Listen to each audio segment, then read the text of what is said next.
Bukidnon sa iyang ika-111 nga anibersaryo, nakaangkla diha sa pagpagahom sa mga henerasyon ug pagsustinar sa legasiya. Let us believe that the best of Bukidnon is yet to come. If our past 111 years were about survival and growth, let the years ahead be about greatness and transformation.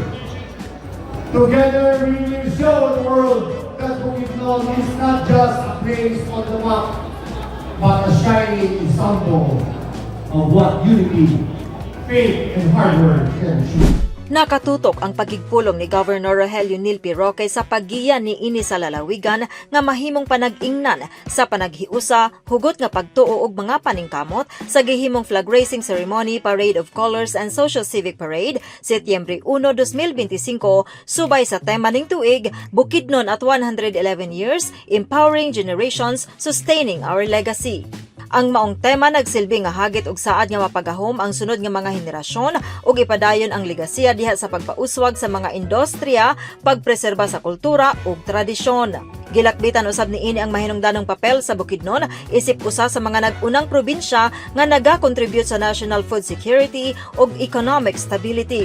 Panahon na nga kabuton sa Bukidnon ang haom nga pwesto, dili lamang isip usa ka probinsya nga importante sa nasod, apan usa-usab ka probinsya nga mahinungdanon sa kalibutan.